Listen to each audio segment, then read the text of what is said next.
Assalamualaikum warahmatullahi wabarakatuh. Jumpa lagi di channel Ayo Berkebun, channel yang membahas seputar dunia perkebunan. Video kali ini kami akan membahas tentang perbedaan dari kedua jenis pupuk dari Gaviota ya sobat. Nah, jadi pupuk Gaviota itu ada dua jenis di sini. Ada yang 63, ini ada tulisannya 63, dan juga ada yang 67. Nah, apa saja perbedaan dari kedua jenis pupuk Gaviota ini? Langsung saja kita coba bahas ya sobat ya. Sebelumnya kita bahas dulu pupuk Gaviota itu pupuk apa ya sobat. Jadi pupuk Gaviota ini adalah pupuk yang mempunyai unsur hara utama yaitu NPK, nitrogen, fosfat, dan juga kalium. Nah, untuk perbedaan yang paling jelas itu ada dari kandungan fungsi NPK-nya sobat ya. Nah, jadi di sini yang 63 ini kandungan NPK-nya itu 21 jadi nitrogennya 21%, fosfatnya atau fosforik asidnya 21%, dan juga potasiumnya atau kaliumnya 21%. Kemudian untuk pupuk Gaviota yang 67 ini kandungan NPK-nya itu 13,5, 27. Jadi N-nya nitrogennya 13,5%, kemudian P-nya fosfatnya itu sebanyak 27%, dan juga potas atau kaliumnya itu sebanyak 27%. Nah, sekarang kita coba bahas dulu ya sobat fungsi dari pupuk NPK ini. Yang pertama yaitu nitrogen, fungsinya yaitu memperkuat dan memperkokoh tanaman serta daun berwarna hijau tua, produksi pigmen hijau atau klorofil yang membuat tanaman lebih hijau, merangsang pertumbuhan vegetatif, berfungsi untuk sintesa amino dan protein. Kemudian untuk fosfor, fungsinya yaitu membantu produksi dan transportasi gula, lemak, dan protein, penting untuk perkembangan akar dan pembungaan, berperan penting untuk fotosintesis, diperlukan sebagai fungsi normal dari membran sel.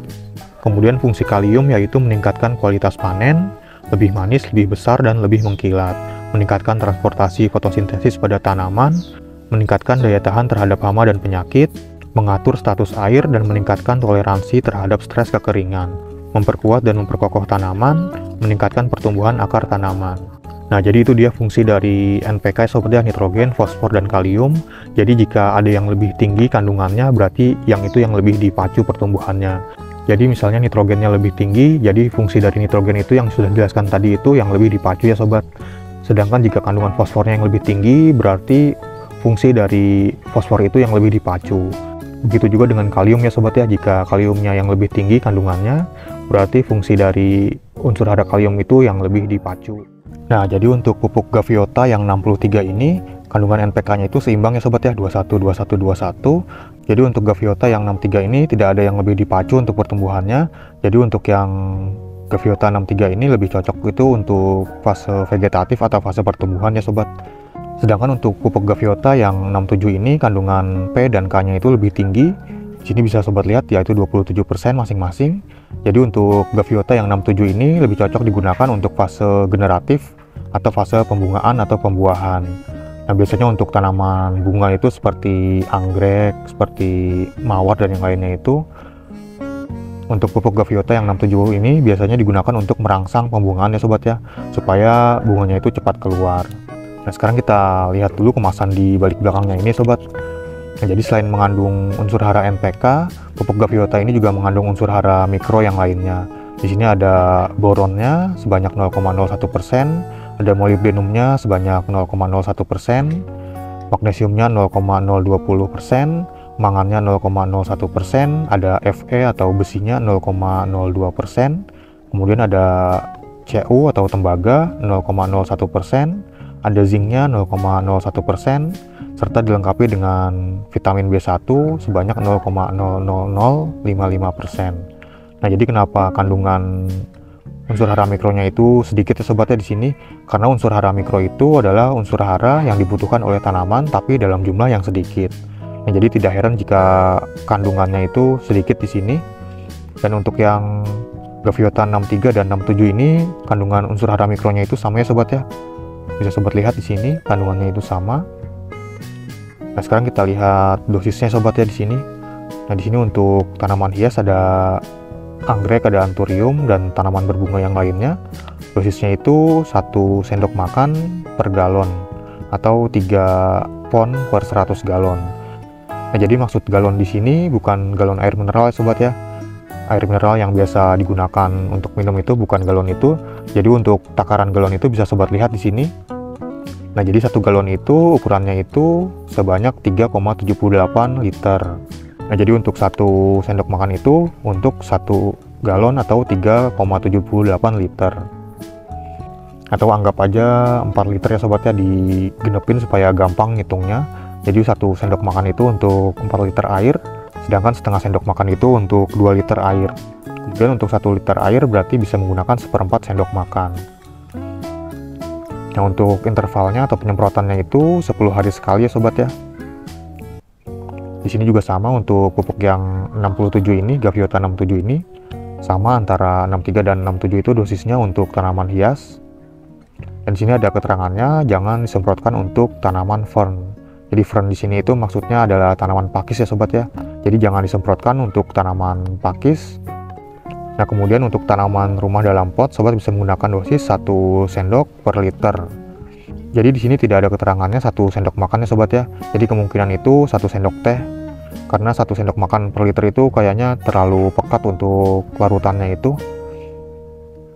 Untuk intervalnya itu bisa sobat aplikasikan 2 minggu sekali. Untuk yang ini juga sama ya sobat ya, untuk dosisnya nih 2 minggu sekali.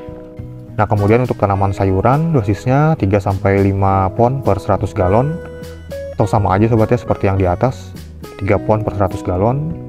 Jadi disemprotkan setiap minggu, jadi seminggu sekali. Kemudian untuk rumput sobat bisa menggunakan dosis 2 sendok makan per galon. Jadi dosisnya itu 2 kali lipat dari dosis tanaman hias ya sobat. Dan itu untuk 10 kaki persegi, aplikasinya sebulan sekali.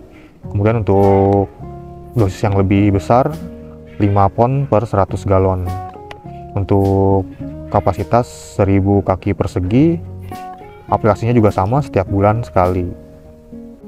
Kemudian untuk tanaman besar, dosisnya 2 sendok makan per galon, diaplikasikan ke daunnya atau ke pangkal tanamannya. Intervalnya itu 2 minggu sekali. Nah, sekarang kita coba lihat perbedaan dari isi pupuk Gaviota ini ya sobat ya. Ini Gaviota yang 63.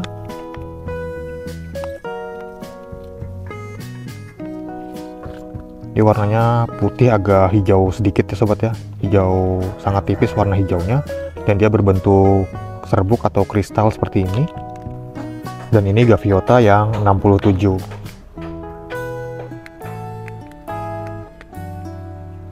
Nah, dari warna untuk Gaviota yang 67 ini warnanya lebih hijau ya sobat ya dibandingkan dengan Gaviota yang 63. Jadi yang 63 itu warnanya putih agak kehijauan sedikit, tapi yang untuk 67 ini warna hijaunya itu lebih terang atau lebih pekat. Nah, ini bisa sobat lihat untuk lebih jelasnya.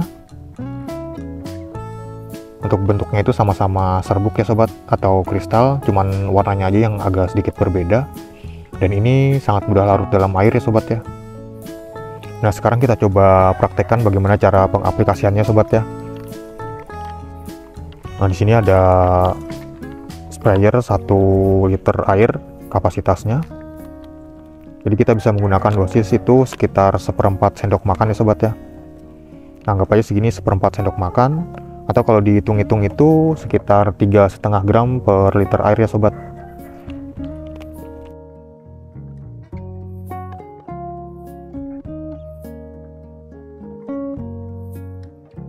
Dan untuk aplikasinya itu bisa kita semprotkan ke seluruh bagian tanaman ya sobat ya, terutama bagian daunnya, atau bisa juga disemprotkan ke media tanamnya seperti ini ya sobat ya. Dan untuk waktu aplikasi itu sebaiknya dilakukan pada saat tanaman melakukan proses fotosintesis. Untuk pagi hari bisa di sekitar jam 8 sampai jam 10-an ya sobat ya. Kemudian untuk sore hari itu sekitar jam 3-an sampai jam 5-an. Jadi saat proses fotosintesis itu mulut daun atau stomata itu terbuka ya sobat ya. Biasanya mulut daun itu di bagian bawah daun seperti ini. Jadi semprotnya juga bisa ke bagian bawah daunnya seperti ini ya sobat, supaya nutrisinya itu lebih cepat terserap oleh tanaman. Nah, jadi sobat jangan sampai salah beli untuk pupuk Gaviota ini. Jadi untuk yang Gaviota 63 itu untuk fase vegetatif atau fase pertumbuhan, sedangkan untuk yang Gaviota 67 ini untuk fase generatif atau fase pembungaan atau pembuahan.